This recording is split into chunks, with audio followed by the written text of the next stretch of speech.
She was promised to a man she didn't love, a prisoner of duty and expectations.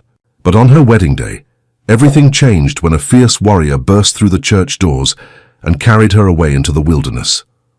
What began as captivity slowly transformed into the most unexpected journey of self-discovery, a tale of forbidden love, cultural barriers, and the courage to choose one's own destiny awaits you today. If you're ready for a story that will touch your heart, make sure to hit that like button, subscribe to our channel, and let us know in the comments where in the world you're watching from. Your support helps us bring more captivating stories like this one to life. Catherine stood at the window, her fingers tracing invisible paths against the glass pane that separated her from the world beyond. The morning light caught in her auburn hair, setting it aflame with colors that belied the coldness spreading through her chest. Today was to be her wedding day. A day of celebration, her mother had said. A day of duty, her father had reminded. A day of death, whispered the voice inside her that no one else could hear. The white dress lay across her bed like a shroud. Delicate lace adorned its edges, tiny pearls sewn with precision into patterns that spoke of wealth and standing. Catherine could not bring herself to touch it. 17 years of her life had led to this moment. 17 years of preparation for a union that would benefit everyone but her. Miss Catherine? Her lady's maid knocked softly at the door. Your mother is asking for you. The preparations must begin now. Catherine closed her eyes, gathering the scattered pieces of her resolve. Tell her I'll be down shortly. When the maid's footsteps faded, Catherine opened the small wooden box that sat on her dressing table. Inside lay a single dried wildflower, preserved between the pages of her grandmother's journal. The old woman had been the only one who understood Catherine's spirit, wild and searching, unsuited for the cage that awaited her. I cannot do this, she whispered to the empty room, to the flower, to her grandmother's memory. But even as the words left her lips, she knew that she would. Honor, duty, family. The words had been branded upon her heart since childhood. Outside, the town of Willow Creek stirred with anticipation. The Hargrove family's only daughter would today become Mrs. James Blackwood, wife to the territory's most prosperous cattle baron. A match of convenience, of strategy, a business transaction dressed in wedding finery. Catherine touched the dried petals one last time before closing the box. Then, with shoulders squared and chin lifted, she turned toward the dress that would carry her into a life she had never chosen. The church stood solemn against the afternoon sky, its white steeple piercing the clouds like an accusation. Inside, Catherine moved as if through water, each step toward the altar heavier than the last. The organ music swelled around her, suffocating in its jubilation. She felt the eyes of the town upon her, their collective gaze a weight she could hardly bear. James waited at the altar, his expression a mask of propriety. Twice her age, with cold eyes that had never once looked at her with genuine warmth. His smile seemed practiced as she approached, a performance for their audience rather than a gesture meant for her. The minister began to speak, his words blurring into meaningless sounds that washed over Catherine. She stared at a point just beyond the altar, at the stained glass window where colored light spilled onto the wooden floor. How easy it would be to shatter, she thought, to break into 1,000 brilliant pieces. If any person present knows of any reason why these two should not be joined in holy matrimony, speak now or forever hold your peace.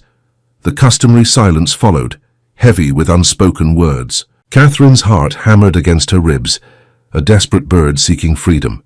Speak. She willed someone, anyone. Speak for me when I cannot speak for myself. The church doors burst open with such force that several women screamed. Catherine turned, the movement almost involuntary as afternoon light flooded the nave. A figure stood silhouetted in the doorway, tall and imposing. He moved like shadow and smoke crossing the distance to the altar in strides that seemed to bend time itself. Catherine caught only impressions, dark hair falling past broad shoulders, skin burnished by sun and wind, eyes that held the wildness of open plains. A warrior. A Comanche, the room erupted in chaos. Men shouted, reaching for weapons that were not there. Women clutched at children. The minister stumbled backward, prayer book clutched to his chest like a shield. Before Catherine could process what was happening, strong arms encircled her waist. Her feet left the ground, the white dress billowing around her like disturbed water. Through the haze of shock, She registered the scent of leather and sage, the solid warmth of a body against hers, the thundering hoofbeats as they burst from the church into blinding daylight. "Release me," she finally managed to cry, finding her voice as they rode away from Willow Creek, the warrior's arm like iron around her. But her words scattered in the wind, seeds cast on barren ground. Behind them the wedding party spilled onto the church steps, their shouts fading with distance. Catherine watched over the warrior's shoulder as her old life grew smaller, the white steeple receding until it was no larger than the dried wildflower in her wooden box. Night fell across the plains, like a blanket being drawn over the world. Catherine sat rigid by the small fire, watching the flames lick at the darkness. Her wedding dress, once pristine, now bore the dust of their journey. Her abductor moved with quiet efficiency around their small camp, tending to his horse, arranging bedrolls, preparing a simple meal. In the firelight, she could see him clearly for the first time. He was younger than she had first thought, perhaps no more than 5 years her senior. His features were sharply defined, with high cheekbones and a strong jaw. But it was his eyes that held her attention, dark and fathomless, revealing nothing while seeming to see everything. Why? The question escaped her lips before she could contain it. "Why have you done this?" He regarded her across the flames, his expression inscrutable. When he spoke, his voice was deep and measured, his English accented but clear. "You looked at your husband-to-be with the eyes of a trapped animal." He placed a wooden bowl before her, filled with some kind of stew. "Eat, you need strength." Catherine stared at the food, hunger warring with pride. "I am not your concern. Take me back immediately." A ghost of a smile touched his lips. "Back to the man who buys you like cattle, who looks at you and sees only what you can provide." Heat flooded her cheeks. "You know nothing of my life." "I know enough." He settled across from her, cross-legged on the ground. "I am Tabe. It means son in my language." She lifted her chin. "I did not ask for your name, and I did not ask for yours, yet I know it. Catherine." The way he said it, soft, almost reverent, sent an unwelcome shiver down her spine. "How do you know who I am?" Tab's gaze returned to the fire. "The spirits speak. Sometimes I listen." Catherine wrapped her arms around herself, suddenly aware of the vast emptiness surrounding them. Miles of open prairie stretched in every direction, the land bathed in silver moonlight. No signs of Willow Creek, no chance of rescue. "You cannot keep me prisoner," she said, though the words lacked conviction even to her own ears. "You were already a prisoner," he replied simply. "The dress, the ceremony," the man with cold eyes. "Tell me, Catherine of Willow Creek, were those not chains of another kind?" The truth of his words stung like salt in an open wound. She turned away, unwilling to let him see the effect they had on her. In the distance, a coyote called out to the night, its cry hauntingly beautiful in its loneliness. "Eat," Tabe said again, softer this time. "Tomorrow we ride farther west." Catherine stared into the darkness beyond their camp, toward the direction of the home she had known all her life, a home that had never truly felt like one. The food sat untouched before her, but when Tabe's attention turned elsewhere, she reached for the bowl with trembling fingers. Dawn broke with gentle insistence, painting the prairie in hues of gold and amber. Catherine woke to find Tabe already moving about the camp, his actions deliberate and efficient. She had slept fitfully, dreams plagued by faceless pursuers and pathways that led nowhere. The remains of her wedding dress clung to her like a memory reluctant to fade. Tabe approached, extending a bundle of cloth toward her. "These will be more suitable," he said. Catherine hesitated, then accepted the offering. Simple garments, a long skirt of soft leather, a cotton blouse, moccasins, practical clothes meant for living rather than ornamental display. "Turn away," she commanded, surprised when he complied without argument. As she changed behind a stand of brush, Catherine felt the weight of the wedding dress slip from her shoulders. With it went something else, something less tangible, the suffocating expectations that had accompanied every layer of lace and silk. When she emerged, Tabe studied her with an expression she could not decipher. Something flickered in his dark eyes, approval perhaps, or simple acknowledgement. "Better," was all he said. "Now you can move freely." They rode westward as the sun climbed higher. Catherine, seated before Tabe on his horse, found herself noticing details of the landscape she had never before appreciated. the subtle variations in the grasses that swayed in the breeze, the patterns formed by clouds across the vast sky, the way light played across distant hills. "Where are you taking me?" she asked, breaking the silence that had stretched between them. "To my people. A place where the earth meets the sky. And then what? What do you intend to do with me?" His chest rumbled against her back, and she realized he was laughing, a soft, restrained sound. "What do I intend? I have already done what I intended. I have taken you from a cage. The rest is for you to decide." Catherine frowned. "You speak in riddles, and you listen with ears that have been taught to hear only certain words." Frustration bubbled within her. "If freedom was your gift, then set me down and ride away. Let me find my own path. And would you?" His voice was close to her ear, sending involuntary warmth across her skin. "Or would you turn back toward the cage because it is familiar, even if it suffocates you?" She had no answer that would not betray the truth of his words. By midday they paused beside a small stream. Tarbey dismounted with fluid grace, then reached up to help Catherine down. She ignored his outstretched hand, attempting to descend on her own. Her foot caught in the stirrup, and she tumbled awkwardly toward the ground. Strong hands caught her before she fell, steadying her against the solid warmth of his chest. For a heartbeat, perhaps two, they remained thus, his hands at her waist, her palms pressed against the buckskin covering his shoulders, their faces close enough that she could see flecks of amber in his dark eyes. Catherine pulled away first, smoothing her skirt with hands that were not quite steady. Tarbey said nothing, but she felt the weight of his gaze as he moved to tend to the horse. By the stream, Catherine knelt and plunged her hands into the cool water. Her reflection rippled back at her, a stranger with wind-blown hair and flushed cheeks. Who was this woman, dressed in leather and cotton, miles from everything she had ever known? What freedom had been granted her, and what would she do with it? She cupped water in her palms and drank deeply. It tasted of earth and sky, of something ancient and pure that had flowed through this land long before settlers claimed it, with fences and deeds. Behind her, Tarbey began to sing softly, a melody unlike any she had heard in Willow Creek's church or parlors. The foreign words wove through the air, carried by a voice that seemed to emerge from the very landscape around them. Though she could not understand the language, something in Catherine responded to it, a recognition that transcended words.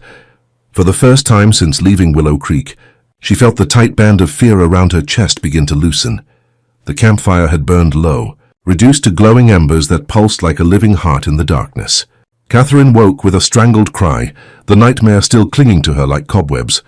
In her dream she had been walking down the church aisle, but with each step the white dress had grown heavier, pulling her downward until the floor opened beneath her feet. She sat up, drawing her knees to her chest, breath coming in rapid bursts. Across the dying fire, Tarbey's eyes gleamed, reflecting the ember's light. He had not been sleeping. "The spirits visit you in dreams," he said quietly. Catherine brushed damp strands of hair from her forehead. It was only a nightmare. "Dreams speak truths we hide from ourselves in daylight." She looked away, unwilling to acknowledge how his words resonated. "My father will be searching for me." "Men with guns?" Tarbey nodded slowly. "Yes, the one who would have been your husband leads them. How can you know that?" "I know men like him. Their pride is easily wounded." Catherine studied the warrior's profile sharp against the night sky. "Why did you take me?" The truth. For a long moment, Tarbey was silent. When he finally spoke, his voice carried the weight of something beyond simple explanation. 3 moons ago I saw you. You were gathering flowers by the creek that runs near your town. You thought yourself alone." He paused, his gaze lifting to the star-scattered sky. "You sang, not the songs of your people's church, but something wilder, something that belonged to the earth." Heat crawled up Catherine's neck. She remembered that day, a rare moment of solitude when she had ventured farther than usual, seeking escape from wedding preparations. "You watched me?" "For how long?" "Long enough to see the truth that others missed." His eyes returned to hers. "Your spirit does not belong in that town with that man. It belongs to itself. So you appointed yourself my rescuer." The words came out sharper than intended. "No." Tarbey's expression remained calm. "I merely opened a door. You may still choose to walk back through it." Something in his tone made Catherine pause. "What do you mean?" "Tomorrow we will reach a trading post. If you wish to return to your people, You may do so from there. I will not stop you." The declaration hung in the night air between them. Catherine stared at him, searching for deception and finding none. "Why tell me this now?" "Because a true choice can only be made when all paths are known." He added a small branch to the fire, coaxing the embers back to flame. "Sleep now. Tomorrow comes quickly." Catherine lay back on her bedroll, mind racing with possibilities. Freedom, real freedom, seemed both terrifying and exhilarating, like standing at the edge of a precipice. The choice before her was not simply between Tarbé and James, between Comanche Camp and Willow Creek. It was between the woman she had been raised to be and the woman who had sung alone by the creek, believing no one could hear. As sleep reclaimed her, Catherine's hand moved to her throat, fingers seeking the comfort of her grandmother's pendant, only to remember it had been removed for the wedding, replaced with James's family pearls. The loss felt suddenly profound, as though the last tether to her true self had been severed. In the space between wakefulness and dreams, she thought she heard Tarbé singing again, a low, melodic chant that seemed to weave protective patterns through the darkness.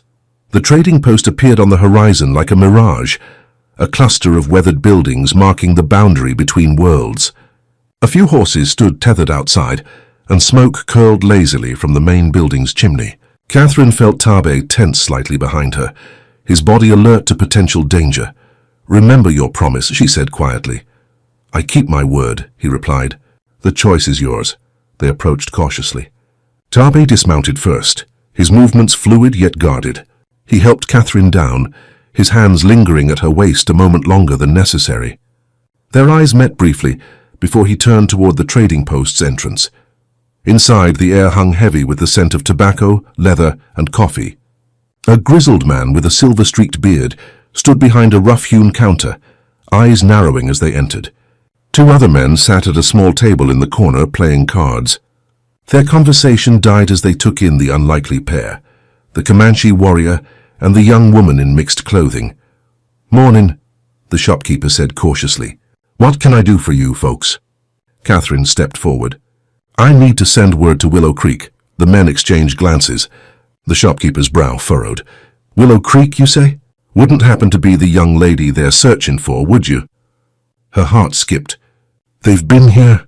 "Party of men came through yesterday, offering a reward for information about a girl taken by Comanche." His eyes flicked to Tarbé, who stood motionless by the door. Said they'd be checking back. One of the card players stood, chair scraping against the wooden floor. "That's her, sure enough." "And that's the savage who took her." Tarbé's hand moved subtly toward the knife at his belt. Catherine stepped between them. "I was not taken against my will," she said firmly, the lie coming easily to her lips. "I chose to leave." Disbelief etched itself across the men's weathered faces. The shopkeeper leaned forward, voice dropping to a conspiratorial whisper. "Miss, if you're in trouble, just say the word. We can keep you safe until your people return." Catherine felt the weight of the moment pressing down upon her. Behind her, Tarbé waited silently, offering neither encouragement nor discouragement. True to his word, he was allowing her to choose. Through the grimy window, she could see the road that would eventually lead back to Willow Creek, to the life that had been arranged for her, a life of security, of known quantities, of boundaries never crossed. She thought of her parents, of their disappointment and worry. She thought of James Blackwood and his cold, possessive gaze. Then she turned, looking past Tarbé to the open prairie beyond, stretching endlessly toward the horizon, unmapped, uncharted, filled with both peril and possibility. "I need paper and ink," she said finally, turning back to the shopkeeper. "I wish to write a letter." The man hesitated, then produced the requested items from beneath the counter. Catherine sat at the empty table, pen hovering above the blank page. What could she possibly say that would make her family understand? How could she explain something she herself was only beginning to comprehend? In the end, she wrote simply, "I'm safe. I have chosen a different path. Please do not search for me. With love, Catherine." She sealed the letter and handed it to the shopkeeper along with a small brooch she had kept, concealed in her bodice, one of the few valuables she still possessed. "Ensure this reaches the Hargrove family in Willow Creek," she said, her voice steadier than she felt. The shopkeeper's eyes moved from the brooch to her face. "They may not take kindly to the message, miss. Nevertheless, it is mine to send. Outside, Tabe waited beside his horse, expression unreadable. When Catherine emerged, something flickered in his eyes, surprise perhaps, or respect. You did not choose the familiar path, he observed as they mounted. Catherine settled before him, acutely aware of the warmth of his body against her back. Perhaps I am not as predictable as you thought. For the first time, she felt him smile, not seeing it but sensing it in the slight change in his breathing, in the way his arms relaxed around her as they guided the horse westward. No, he agreed softly. You are not. The Comanche camp appeared gradually, blending with the landscape in a way that Catherine's eyes, accustomed to the rigid structures of Willow Creek, struggled to discern at first. Lodges of buffalo hide stood in a loose circle, smoke rising from conical tops to mingle with the late afternoon sky. Children paused in their play to watch the approaching horse. Women looked up from their work, expressions guarded yet curious. Tabe spoke in his native tongue, words flowing like water over stones. Though Catherine could not understand the language, she recognized the tone of explanation, of reassurance. Still, she felt the weight of dozens of eyes upon her as they dismounted. A stranger in a world governed by rules she did not know. An older woman approached, her face mapped with lines that spoke of wisdom earned through years. She studied Catherine with piercing eyes before speaking to Tabe in rapid Comanche. He responded respectfully, gesturing occasionally toward Catherine. This is Nahmana, my mother's sister, Tabe explained, switching to English. She welcomes you but says you look like a startled fawn. Heat rose to Catherine's cheeks. Tell her I am grateful for her welcome.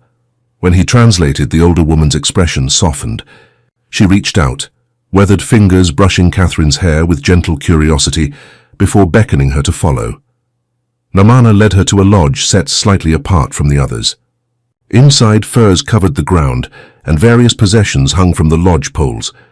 Bundles of herbs, a painted shield, items whose purpose Catherine could only guess at. The older woman indicated a pile of furs where Catherine might rest, then left her alone with a few words that needed no translation, a gesture of privacy, of respect. Catherine sank onto the furs, the events of the past days catching up to her in a wave of exhaustion. The lodge smelled of smoke and leather and something herbal she couldn't identify. Foreign, yet strangely not threatening. Later, as twilight descended, Tabe appeared at the lodge entrance. May I enter? Catherine nodded, sitting up straighter, smoothing her borrowed clothing. He ducked inside, bearing a wooden bowl of some kind of stew and a water skin. You must be hungry, he said, setting the food beside her. Thank you. She accepted the offering, suddenly aware of her hunger. To your people, they allow me to stay. Tabe settled across from her, cross-legged on the furs. They are curious. It is not common for a white woman to choose our ways. I haven't chosen anything yet, Catherine said quickly. I've only chosen not to return. Something like amusement flickered in his dark eyes. Sometimes what we do not choose says more than what we do. They sat in silence as Catherine ate. The stew was unfamiliar but not unpleasant, rich with meat and wild onions. Tomorrow, Tabe said finally, Nahmana will show you women's work. It is expected. Catherine set down the empty bowl. And if I refuse? Then they will think you believe yourself above them. His gaze was steady. Is that what you believe? The question pricked at her pride. Of course not. I simply don't know your ways. Then learn them. Tabe rose in a fluid motion. Rest now. The sun comes early.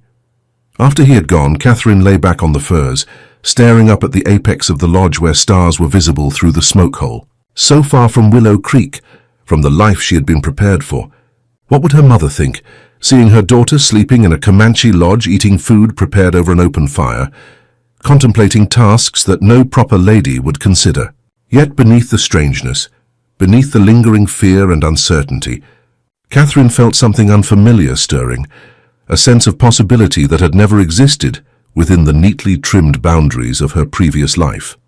Outside, drums began to beat, a rhythmic pulse that seemed to echo the beating of her own heart.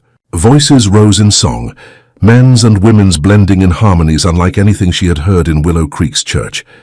The sound wove through the night air, complex and primal. Catherine closed her eyes, allowing the unfamiliar music to wash over her. Without fully understanding why, she found herself weeping, not from fear or grief, but from something deeper, a recognition, perhaps, of all that had been denied her until now, or a mourning for the woman she might have become, had life's path led differently. When sleep finally claimed her, it was dreamless and deep, days blended into one another, marked by the rising and setting of the sun, rather than the ticking of clocks. Catherine's hands, once soft and unblemished, grew calloused from unfamiliar work. Under Nahmana's patient guidance, she learned to prepare hides, to weave baskets from reeds gathered by the river, to identify plants that healed and plants that nourished. The language barrier remained, but they developed a form of communication that transcended words, gestures, expressions, demonstrations that required no translation. Catherine found herself laughing more often, usually at her own mistakes, at her clumsiness with tasks that the Comanche women performed with practiced ease. Tabe kept his distance, watching from afar as she gradually found her place within the rhythm of camp life. Sometimes their eyes would meet across the central fire, and something unspoken would pass between them. A question, perhaps, or an acknowledgement of the strange path that had brought them to this point. One evening, as Catherine sat outside Nahmana's lodge working on a pair of moccasins, her third attempt, the first two having been spectacular failures, Tabe approached. He carried something wrapped in soft leather. "May I?" he asked, gesturing to the space beside her. Catherine nodded, setting aside her work. The sun was setting, painting the western sky in shades of orange and gold that reflected in the quiet waters of the nearby stream. Tabe settled beside her, close enough that she could feel the warmth of him, yet maintaining a respectful distance. He unwrapped the leather bundle, revealing a necklace, a simple leather cord threaded with blue beads and a single pendant carved from bone. "Nahmana says your hands learn quickly, but your eyes still hold sadness," he said, offering the necklace to her. "This is for protection and belonging." Catherine hesitated before accepting the gift. The pendant was intricately carved with a symbol she did not recognize, concentric circles surrounding a star-like pattern. "It's beautiful," she said softly, "but I don't understand the meaning." "It represents the journey of the spirit," Tabe explained, "the path inward that leads outward, the center that cannot be seen, only felt." Their fingers brushed as she took the necklace, sending a current of awareness through her that had nothing to do with the pendant's symbolic meaning. "Will you?" she asked, offering it back to him with an implicit request. Tabe's expression remained carefully neutral, but something flickered in his eyes as he took the necklace. Catherine turned, lifting her hair to expose the nape of her neck. His fingers, calloused yet gentle, brushed against her skin as he fastened the cord. The pendant came to rest at the hollow of her throat, cool against her warm skin. "Thank you," she said, turning back to face him. "I left something behind, a pendant that belonged to my grandmother. I've missed having it. What was its meaning?" Tabe asked. Catherine touched the new pendant thoughtfully. "I'm not sure it had one beyond memory. My grandmother was the only one who ever saw me as I was, not as I should be. And how do you see yourself now?" The question hung in the air between them, weighted with implications neither was ready to voice. Catherine looked down at her hands, roughened, stained with the dyes she had been learning to use. So different from the pristine hands that had once poured tea in Willow Creek parlors. "I don't know yet," she admitted, "but I'm beginning to think that might be a gift rather than a failing." Tabe nodded, as though her answer satisfied something in him. "Tomorrow I leave to hunt with the other men. We will be gone for several days." Catherine felt an unexpected pang at his words. "I see. Nahmana will watch over you." "I don't need watching over," she replied, a hint of her old spirit flaring. "I'm quite capable." The ghost of a smile touched his lips. "Yes, you have proven that." They sat in companionable silence as the last light faded from the sky, giving way to stars that seemed brighter somehow than they had ever appeared in Willow Creek. Catherine found herself wondering what her parents were doing at that moment, whether they had received her letter, whether they grieved for her or raged at her betrayal. "Do you regret it?" Tabe asked suddenly, as though reading her thoughts. "Your choice at the trading post." Catherine considered the question carefully.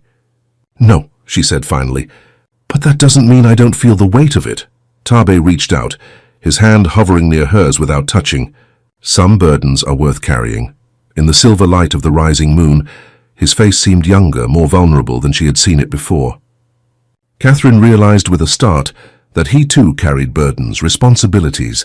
To his people, the consequences of his decision to take her from the church, the uncertainty of where their strange connection might lead. Impulsively, she closed the distance between their hands, her fingers coming to rest lightly atop his. Taabe went very still, his eyes meeting hers with an intensity that made her breath catch. "Some burdens," she agreed softly, "are worth carrying." Rain fell in gentle sheets, drumming against the lodge covering with a rhythm that had become comforting to Catherine's ears. She sat cross-legged beside Namana, watching as the older woman's gnarled fingers worked deftly with small beads, creating patterns that told stories Catherine was only beginning to understand. 3 days had passed since Taabe and the other men had departed on their hunting expedition. Catherine was surprised by how keenly she felt his absence, a hollow space in her awareness that she had not anticipated. Through a combination of gestures, crude drawings, and the few Comanche words Catherine had managed to learn, Namana had been sharing stories of her people's history. Today, however, the older woman seemed intent on learning rather than teaching. She pointed to Catherine, then made a sweeping gesture backward, clearly asking about her past. Catherine hesitated, unsure how to convey the complexity of her former life. She took a stick and drew in the soft earth of the lodge floor. A simple house, a church with a steeple, a man and woman standing apart from a younger female figure. Namana studied the drawing, her dark eyes sharp with intelligence. She pointed to the male figure, then to her own ring finger, raising her eyebrows in question. "James," Catherine said, the name strange on her tongue after weeks of not speaking it. "The man I was to marry." Understanding dawned in Namana's expression. She made a gesture that Catherine had come to recognize as a question. Why? How to explain the social conventions of Willow Creek to someone whose culture operated by entirely different rules? Catherine drew again, coins, cattle, connecting lines between the families. Namana's face darkened. She spat on the ground, erasing part of the drawing with a decisive sweep of her hand. The message was clear. She disapproved of marriages arranged for material gain. With gentle persistence, Namana guided Catherine to share more. Through their improvised communication, Catherine found herself revealing things she had never spoken aloud. Her father's unyielding expectations, her mother's quiet submission, the gradual erosion of her own will beneath the weight of duty. When she tried to explain her grandmother, the only bright spot in her memories, Catherine found herself unexpectedly overcome. She touched the pendant Taabe had given her, suddenly acutely aware of all she had left behind. Namana watched her with knowing eyes. The older woman reached for something tucked within her own garments, a small leather pouch worn smooth with age. From it, she withdrew an object that gleamed dully in the filtered light. A silver ring set with a small, rough-cut stone of deep blue. She pressed it into Catherine's palm, closing her fingers around it with surprising strength. Then she touched her own heart, made a flowing gesture outward and pointed to Catherine. "A gift?" Catherine guessed. "For me?" Namana nodded, but there was more to the gesture, a significance Catherine couldn't quite grasp. The older woman touched the ring, then her own face, then made the sign Catherine had learned meant mother. "It was your mother's," Catherine said slowly, understanding dawning. "Why would you give me something so precious?" Namana merely smiled, her weathered face creasing with an expression that transcended language barriers. She patted Catherine's hand, then returned to her beadwork, signaling that the exchange was complete. Later, as twilight gathered and the rain softened to a gentle mist, Catherine sat alone by the lodge entrance, turning the ring over in her fingers. The stone caught what little light remained, gleaming like a captured piece of evening sky, a gift freely given, with no expectation of return. So unlike the transactions that had defined her life in Willow Creek, where every gesture carried obligation, where even affection seemed measured and conditional. "You seem troubled," the voice startled her. Catherine looked up to find Taabe standing before her, water dripping from his hair and clothing. She hadn't heard the hunter's return over the sound of the rain. "You're back," she said, quickly closing her hand around Namana's ring. Taabe nodded, settling beside her with the easy grace she had come to associate with him. "The hunt was successful. There will be a celebration tomorrow." "I'm glad," He studied her face, reading what she tried to conceal. Something has changed while I was away. It wasn't a question, but Catherine answered anyway. Nahmana has been teaching me. About your people. About her life. And this troubles you? Catherine opened her hand, revealing the ring. She gave me this. It belonged to her mother. Tabe's expression shifted, surprise briefly visible before his features settled into thoughtful consideration. This is a great honor. But why? I've done nothing to deserve such a gift. Perhaps that is precisely why she gave it to you. Tabe's voice was soft, almost gentle. Among my people, gifts strengthen bonds. They are given freely, not earned. Catherine turned the ring, watching the stone catch the last light of day. In Willow Creek, everything had a price. To even people. And here, she met his gaze directly. Here, I'm beginning to think I might be priceless. Something flickered in Tabe's eyes, a warmth that had nothing to do with the small fire smoldering in the lodge behind them. For a breathless moment, Catherine thought he might reach for her, might close the distance that had remained carefully measured between them. Instead, he rose in a fluid motion. Rest. Tomorrow will bring new challenges.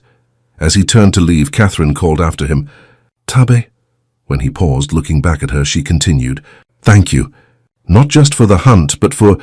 She gestured vaguely, unable to articulate the complex tangle of gratitude she felt. He inclined his head slightly, acceptance and acknowledgement in one simple gesture. Sleep well, Catherine of Two Worlds. The title, bestowed casually yet with evident thought, followed her into dreams that night. Catherine of Two Worlds, not fully belonging to either, yet somehow creating a space between them that was uniquely her own. The celebration began at sunset, when the first stars appeared in a sky washed clean by the previous day's rain. Drums beat a rhythm that seemed to vibrate through the earth itself, calling the people to gather around a central fire that blazed higher than any Catherine had seen in the camp before. Nahmana had prepared her for the evening, adorning Catherine's hair with small feathers and painting symbols on her forearms with ochre, marks of respect for the hunt's success. The older woman had indicated through gestures. The blue stone ring gleamed on Catherine's finger, its weight unfamiliar yet somehow right. The atmosphere vibrated with energy as the hunters presented their bounty to the gathered tribe. Catherine watched from the edge of the circle, still uncertain of her place in these rituals. Tabe stood with the other men, his bearing proud yet humble before the elders who received the hunters' gifts, with formal gestures of gratitude. In the firelight, with ceremonial paint accentuating the planes of his face and feathers, adorning his dark hair, Tabe seemed transformed, more distant perhaps, than the man who had sat beside her in the rain, yet also more fully himself. Catherine found her gaze drawn to him repeatedly, though she tried to maintain the respectful distance that seemed expected. As the night deepened, the celebration shifted. Food was shared, rich, flavorful meat prepared with herbs that Catherine was learning to recognize. The drums changed their rhythm, becoming more insistent, more alive. Women began to dance, their movements fluid and expressive, telling stories with their bodies that needed no verbal translation. Nahmana appeared at Catherine's side, tugging gently at her arm with an encouraging smile. Catherine shook her head, suddenly shy. I don't know how, she whispered, though she knew the older woman couldn't understand her words. Nahmana's expression brooked no refusal. She pulled Catherine toward the circle of dancers, positioning her among women who made space with welcoming gestures. Through demonstration, they showed her the basic steps, a pattern of movement that followed the drum's heartbeat. Catherine's first attempts were awkward, her body stiff with self-consciousness.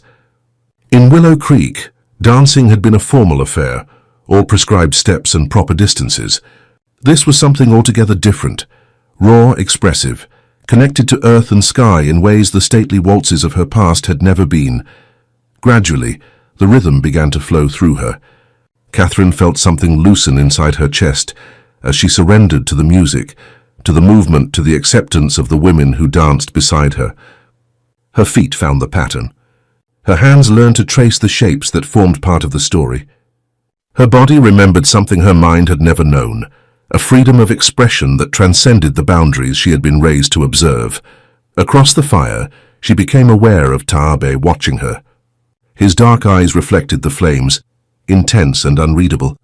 When their gazes met, Something passed between them, a recognition, a connection that seemed to exist outside the physical space they occupied. Later, as the celebration continued around them, Taabe found her sitting slightly apart from the others, catching her breath after the dancing. "You dance well for one who has never learned our ways," he said, settling beside her. Catherine smiled, feeling strangely light-headed. Whether from the dancing or his presence, she couldn't be sure. "Your people are patient teachers, and you are a willing student." He studied her face in the firelight. "The paint suits you." Self-consciously, Catherine touched the marks on her forearms. Nahmana insisted, "I hope I haven't disrespected any traditions." "No." His voice was soft, almost reverent. "You honor us by participating." They sat in companionable silence, watching the continued celebration. The night air carried the scent of wood smoke, cooking meat, and the sage that had been cast into the fire as part of the ritual, a complex fragrance that Catherine had come to associate with her new life. "Tomorrow," Taabe said suddenly, "I would show you something, a place sacred to my people." Catherine turned to him, surprised by the invitation. "Why?" "Because you have begun to see with new eyes." He touched the pendant at her throat, his fingers brushing against her skin with delicate restraint. "And because some things cannot be explained, only experienced." The contact, brief as it was, sent warmth spreading through Catherine's body that had nothing to do with the nearby fire. "Then I would be honored to accompany you." Something like satisfaction flickered in Taabe's expression. He rose, offering his hand to help her stand, a gesture that bridged their different worlds. Neither fully Comanche nor fully European, but something uniquely their own. Catherine placed her hand in his, allowing him to draw her to her feet. For a moment they stood thus, connected by that simple touch, while around them the celebration continued, drums and voices and firelight, creating a world apart from the one Catherine had known. In that moment, with Taabe's hand warm around hers and the stars wheeling overhead, Catherine realized that the fear that had accompanied her from Willow Creek had finally completely vanished. In its place was something new, fragile yet strong, uncertain yet steadfast, something that felt remarkably like belonging. They rode at dawn when the world was still draped in pearl-grey mist that clung to the grasslands like a lover reluctant to depart. Catherine sat before Taabe on his horse, more comfortable now with the proximity of his body against hers, with the steady rhythm of hoofbeats beneath them. The land changed as they traveled, prairie giving way to more rugged terrain. Stands of cottonwood trees appeared along the banks of a winding stream. In the distance, rock formations rose like sentinels against the lightening sky. "It is not much farther," Taabe said, his voice close to her ear. Catherine nodded, content to watch the landscape unfold around them. She had learned to appreciate the subtle beauty of this country, so different from the cultivated gardens and neatly fenced fields of Willow Creek, yet possessing a wild grace that spoke to something deep within her. They dismounted at the base of a sloping hill crowned with wind-shaped rocks. Taabe secured the horse, then turned to Catherine with an expression she had not seen before, solemn, almost reverent. "We go on foot from here," he said. "This place is sacred to my people. Few outsiders have seen it." The significance of his trust was not lost on her. "Thank you for bringing me." They climbed in silence, Catherine following Taabe's lead as he moved with sure-footed confidence over the rocky terrain. The exertion warmed her body despite the morning chill, bringing color to her cheeks and brightness to her eyes. At the summit, Taabe paused, waiting for her to join him. When Catherine reached his side, the vista that spread before her stole the breath from her lungs. The land unfolded in all directions, a tapestry of greens and golds and browns stretching toward distant horizons. The rising sun cast long shadows across the landscape, revealing contours and textures invisible in harsher light. Above, the sky arched in an endless dome of deepening blue, so vast it made Catherine feel simultaneously insignificant and connected to something immeasurably greater than herself. "It's beautiful," she whispered, inadequate words for the feeling expanding within her chest. Taabe nodded, his gaze taking in the panorama. "My people believe this place stands at the center of the world. Here the earth speaks to those who listen." He led her to a circular arrangement of stones at the hill's crest. Within the circle, the ground had been swept clear of debris, and a single weathered post stood at the center. Her adorned with faded cloth streamers that fluttered in the gentle breeze. A prayer circle, Tabe explained. Generations of my people have come here to seek guidance, to give thanks, to remember who we are. Catherine stood at the edge of the circle, reluctant to enter what was clearly sacred space. What do the streamers represent? Prayers, dreams, memories.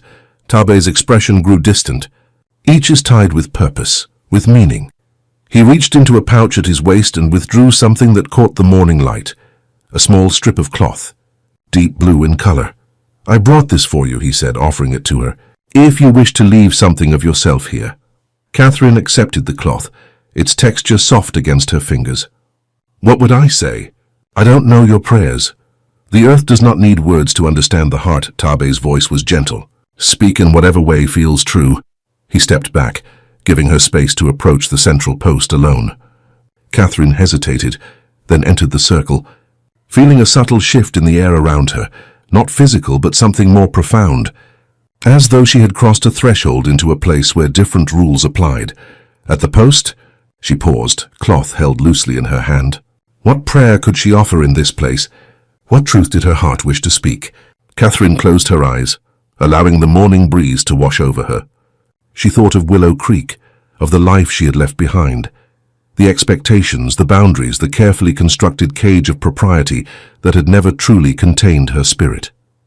She thought of her journey since then, fear giving way to curiosity, resistance yielding to understanding, isolation transforming into connection, and she thought of Tabe, his strength tempered with gentleness, his wisdom balanced by humility, his patience matched with passion carefully controlled.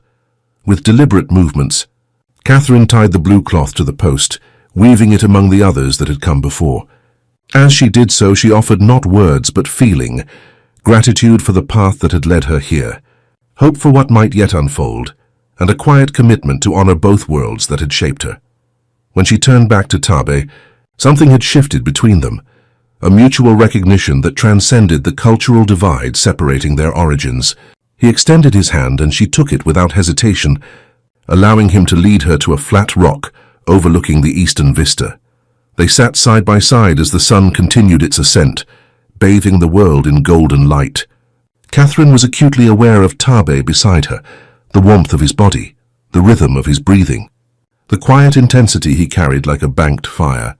In Willow Creek, she said softly, breaking the companionable silence, I never felt I belonged.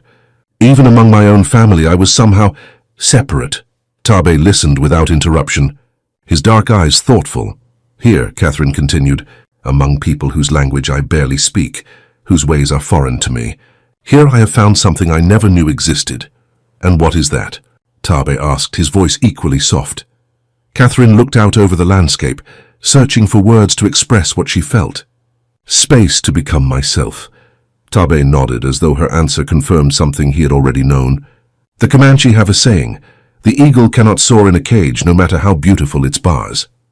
And am I the eagle in this story? Catherine asked, a smile touching her lips. You are becoming one.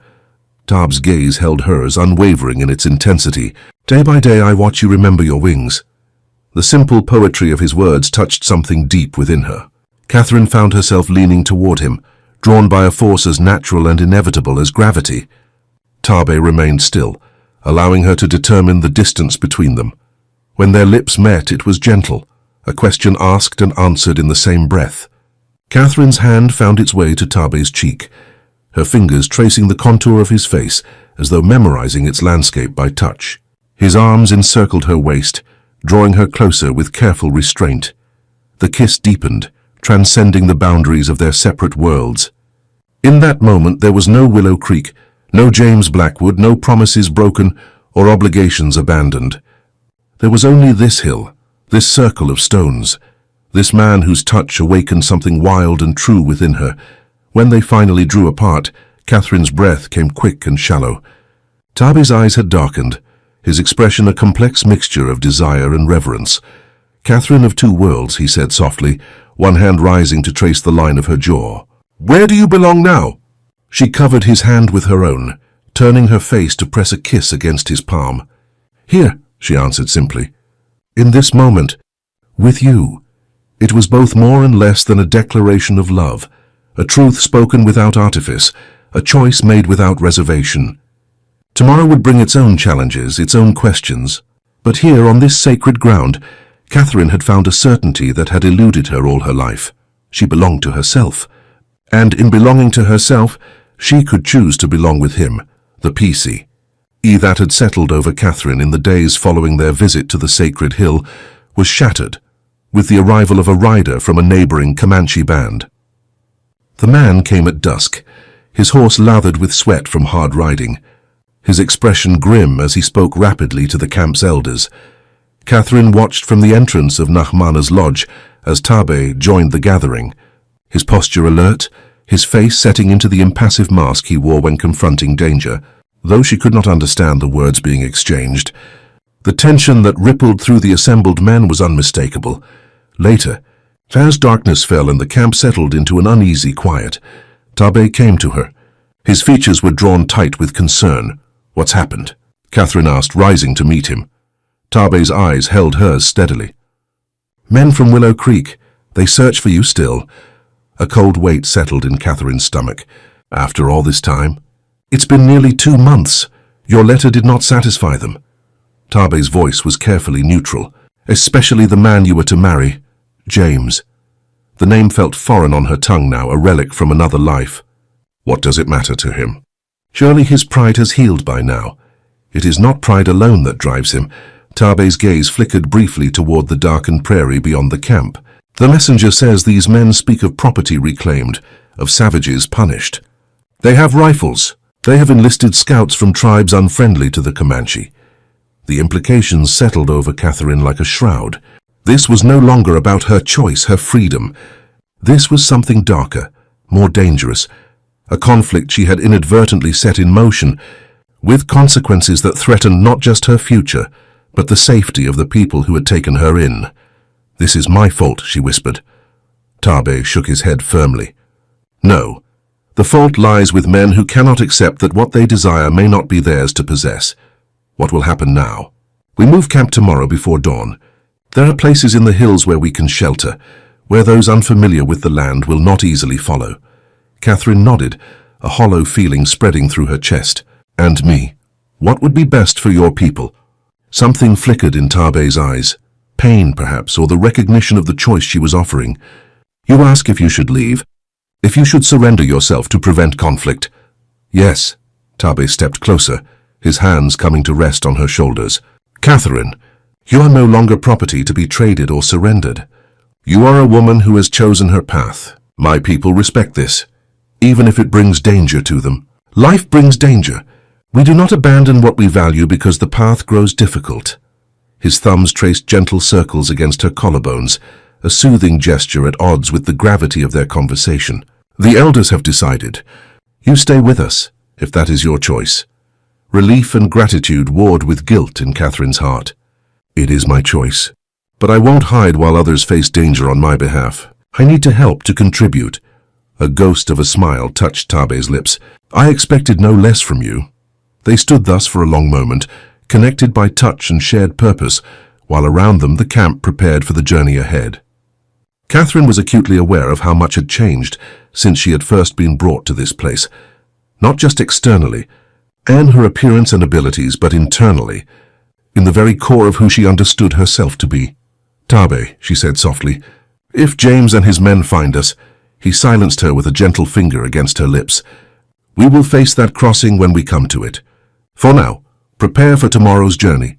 Take only what cannot be replaced." After he had gone, Catherine returned to the lodge she now shared with Namana. The older woman was already packing essential items into parfleche containers, her movements efficient despite her age. She looked up as Catherine entered, her dark eyes knowing. Without words, Catherine knelt beside her, helping to gather the herbs and tools that Namana valued. As they worked side by side in the lodge's dim light, Catherine touched the pendant at her throat, then the ring on her finger. Tangible symbols of connection, of belonging, whatever came. She would not surrender these fragile bonds that had become more precious to her than the security she had left behind. Whatever price must be paid, she would pay it willingly, with eyes open and heart resolved. Outside, the wind began to rise, carrying with it the scent of approaching rain. Storm clouds gathered on the horizon, obscuring the stars that had become Catherine's familiar companions. But even in darkness she knew her path now, not a path chosen for her by others, but one she walked by her own will, toward a future unwritten but undeniably her own. Dawn broke behind a veil of rain, the rising sun a mere suggestion of light behind clouds, heavy with moisture. The camp dismantled with practiced efficiency, lodges collapsed and bundled, possessions secured for travel. Catherine worked alongside the other women. Her movements now confident where once they had been hesitant, they travelled through the morning, a sombre procession moving deeper into hill country where rocks and scattered pine created natural hiding places. The rain continued, sometimes heavy, sometimes lightening to a fine mist that clung to hair and clothing like dew. By midday, they reached their destination, a sheltered valley between rocky slopes, with a spring-fed stream providing fresh water and dense stands of trees offering concealment. As the camp began to re-establish itself, Taabe approached Catherine where she helped Namana raise their lodge. "I must speak with you," he said, his expression grave. They walked a short distance from the others, stopping beneath the spreading branches of a cottonwood tree that provided some shelter from the persistent rain. Water dripped from Taab's hair, tracing paths down his face like tears the warrior would never shed. "Scouts have reported back," he said without preamble. "The men from Willow Creek are closer than we thought. They may find this place by nightfall." Catherine's heart constricted. "How many?" "8, perhaps 10, armed." Taabe's eyes held hers steadily. "They do not come to negotiate." The implications hung in the rain-heavy air between them. These men, led by James Blackwood, she had no doubt, came seeking not just her return but retribution. The warrior who had stolen her would face a hangman's noose if captured. "The camp might face indiscriminate violence. What will you do?" she asked, already knowing the answer. "We prepare to defend." Taabe's voice was calm, matter-of-fact. "The women and children will be moved further into the hills. The men will remain. And me? Will you send me away with the others?" Something flickered in Taabe's eyes, respect perhaps mingled with concern. "That is your choice to make." Catherine straightened, squaring her shoulders beneath the weight of the decision. "Then I choose to stay. These men come because of me. I won't hide while others face the consequences." Taabe studied her face, searching for uncertainty and finding none. Slowly he nodded. "I expected no less from you, Catherine of Two Worlds. What can I do to help?" "Speak to them if it comes to that." Taabe's expression softened slightly. "Your voice may reach them where ours cannot." The possibility hung between them, that words might prevent bloodshed, that reason might prevail where anger and prejudice clouded judgment. A fragile hope, but one worth nurturing. "And if words fail?" Catherine asked softly. Taabe's hand moved to the knife at his belt, a gesture both protective and resigned. "Then we face what comes together." Rain drummed steadily on the leaves above them, creating a cocoon of sound that seemed to separate them from the world beyond. Catherine stepped closer, eliminating the space between them. Her hands came to rest against Taabe's chest, feeling the steady rhythm of his heart beneath wet buckskin. "Whatever happens," she said, looking up into his face, "I want you to know that I choose this. I choose you. Not from fear or gratitude, but because in you I have found something I never knew existed." Taabe's arms encircled her, drawing her against the solid warmth of his body. "And what is that?" "A mirror," Catherine answered simply. "Someone who sees me as I truly am, and reflects back not what I should be, but what I could be."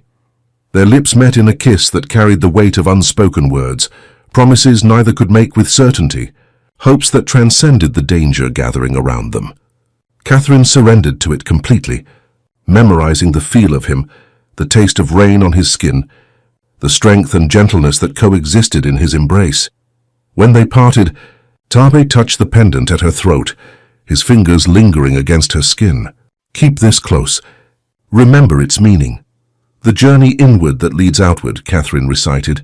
"The center that cannot be seen, only felt." He nodded, satisfaction flickering briefly across his features. "You learn well. I have had a good teacher." They returned to the camp together, shoulders nearly touching, united in purpose if not yet in fate. As the afternoon deepened toward evening, preparations continued. Weapons checked and positioned, escape routes established, signals arranged. Catherine observed it all with clear eyes, her fear transmuted into a steady resolve that surprised even her. This was not the life she had been raised for, not the future she had been prepared to inhabit. Yet it felt more authentic, more truly hers than anything she had known in Willow Creek. As dusk approached, the rain finally ceased. Clouds began to break apart, allowing glimpses of sky tea, injected with the gold and crimson of sunset. Catherine stood at the edge of the camp, watching as light spilled across the dampened landscape, transforming ordinary rocks and trees into something momentarily transcendent. Behind her, she felt rather than heard Taabe approach. He stood beside her in silence, his presence a comfort and a promise. "They come," he said simply, nodding toward movement at the valley's entrance, distant figures on horseback, approaching with cautious deliberation. Catherine took a deep breath, steadying herself for what was to come. She reached for Taabe's hand, twining her fingers with his in a gesture that bridged their separate worlds. "Together," she said, her voice soft but unwavering. Taabe's hand tightened around hers, an answer requiring no words. Whatever storm approached, they would face it as they stood now, side by side, neither fully of one world or the other, but creating something new between them. They waited at the center of the camp, a small fire burning before them, despite the risk its light posed. Catherine had changed from her Comanche clothing into the simple dress she had been given at the trading post months before, not a surrender of her new identity, but a strategic choice. Better to appear as neither fully white nor fully Comanche, but as what she had truly become, a woman of the borderlands, belonging to both worlds and neither. Taabe stood beside her, his posture relaxed yet alert. Behind them, hidden among rocks and trees, the warriors of the camp waited, a presence unseen but felt. The riders approached slowly, their forms gradually resolving from shadows into men. Catherine recognized James Blackwood immediately, his tall figure rigid in the saddle, his face set in the cold, impassive expression she remembered from their brief engagement. Beside him rode her father, looking older and more haggard than when she had last seen him.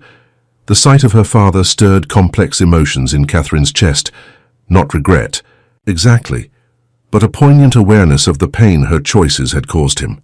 Yet she would not wish those choices unmade. The riders halted at a respectful distance from the fire. For a long moment, silence hung between the two groups, heavy with unspoken accusations and unresolved conflicts. James was the first to speak, his voice carrying clearly across the space that separated them. "Catherine, you are alive?" "Yes," she answered simply. "As you see." Her father urged his horse forward slightly. "Catherine, child, it's time to come home." The word home struck Catherine like a physical blow. How to explain that home was no longer a place on any map, but a feeling she had discovered only after leaving everything familiar behind. "I am home, father," she said gently. "I sent a letter explaining my choice." "Did you not receive it?" "A letter written under duress," James interjected, his tone hardening. Forced by this savage who abducted you, Taabe remained silent beside her, allowing Catherine to speak for herself. She was grateful for his restraint, for his trust in her ability to face this confrontation. "No one has forced me to do anything," Catherine said, keeping her voice calm despite the anger that flared at James's words. "The letter expressed my true wishes then and now." James's expression darkened. "This man interrupted our wedding, took you against your will, whatever. Influence he has exerted over you since then doesn't change that fact." Catherine took a step forward, into the full light of the fire. "Is that what you believe? That I have no mind of my own? That I cannot recognize the difference between captivity and freedom?" "Catherine," her father said, his voice breaking slightly, "your mother is ill with worry. The town talks of nothing else. Please end this madness, and return with us." For the first time, Catherine hesitated. The mention of her mother pierced the armor of certainty she had wrapped around herself. "Is she truly ill?" Her father nodded, relief flickering across his features at having found a vulnerability. "She needs you, daughter." Catherine felt Taabe shift slightly beside her, not interfering but reminding her of his presence, his support. She drew strength from it, straightening her shoulders. "I'm sorry for her suffering," she said sincerely, "but I cannot return to a life that was slowly suffocating me." "Not even for mother's sake," James made a dismissive sound. Suffocating. You are to be my wife, mistress of the largest ranch in the territory. Many women would envy such suffocation. Then let one of them marry you, Catherine replied, a flash of her old spirit breaking through. Someone who values what you offer more than what she must surrender to receive it. The bluntness of her words clearly startled James. He stiffened in the saddle, his hand moving almost unconsciously to the rifle secured there. Enough of this, he said coldly. We didn't ride all this way for conversation. Catherine, you're coming with us now. One of the other men, a hired gun Catherine guessed from his appearance, moved his horse forward, hand resting on his holstered pistol. And the Indian faces justice for what he's done. Tension crackled in the air like lightning before a storm. Catherine was acutely aware of the warriors hidden in the darkness beyond the fire, of how quickly this confrontation could escalate into violence. No, she said, the single word carrying all the authority she had never been permitted to exercise in her previous life. There will be no justice sought here because no crime has been committed. She turned to her father, appealing to whatever love he still bore her. Father, please, look at me, truly look. I'm well, I'm whole.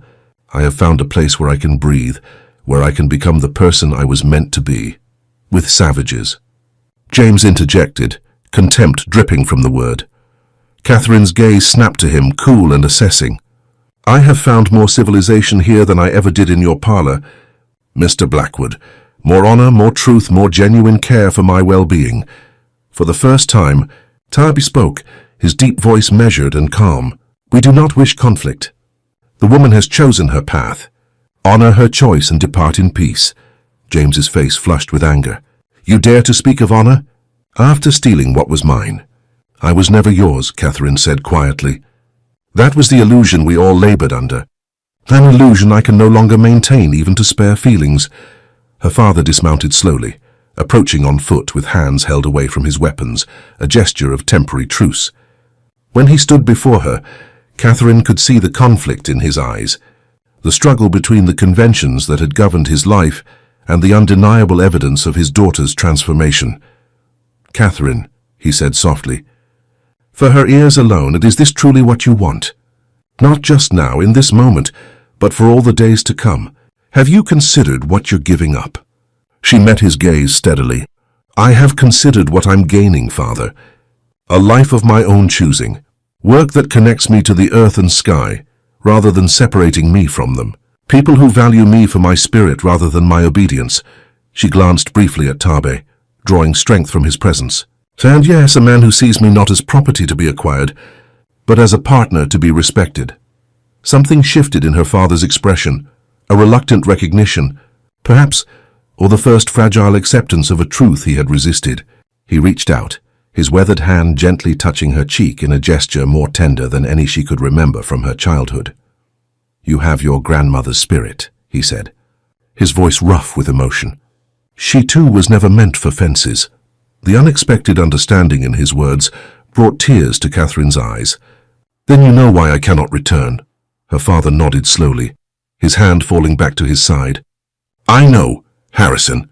James called sharply from his horse. What are you doing? Get her and let's go. Catherine's father turned, suddenly seeming older and more tired than before. No, James, we're done here. What? My daughter has made her choice. I'll not drag her back against her will. James's face contorted with rage. After all we've invested in this search? After all the promises made? Promises I had no right to make, her father replied with quiet dignity. No man does when it comes to another's heart. The tension in the air shifted, reconfiguring around this unexpected development. James looked from Harrison to Catherine, then to Tarbee, his expression hardening into something dangerous. So be it, he said coldly. If you won't claim what's yours, I'll do it for you. His hand moved toward his rifle, but before he could grasp it, the night erupted with movement. Warriors emerged from hiding places, arrows nocked and aimed, surrounding the riders in a display of force that required no translation. Tarbee stepped forward, his voice carrying authority without aggression. You are outnumbered. Your weapons would bring only death, including your own. Choose wisdom over pride. James's hand hovered near his rifle, his face a study in thwarted rage. For a breathless moment, Catherine feared he would choose violence despite the odds. Then slowly, His hand dropped back to the saddle horn. "This isn't finished." "It is," Catherine's father said with unexpected firmness. "We ride back to Willow Creek tonight. Without my daughter." He turned back to Catherine, his eyes filled with a mixture of resignation and dawning respect. "Be well, child. Find the happiness that eluded your mother and me." Catherine stepped forward, embracing her father briefly but fiercely. "Thank you," she whispered against his shoulder. "Tell Mother I love her." He nodded, unable to speak further, then turned and remounted his horse. With a final look at his daughter, standing tall beside the Comanche warrior, firelight gilding her hair and reflecting in eyes that held no regret, he signaled to the other riders. "We're leaving," he announced, his tone brooking no argument even from James. Now, James remained motionless for a long moment, his gaze locked with Catherine's in a final, futile attempt to assert ownership. When she met his stare without flinching, something in him seemed to break.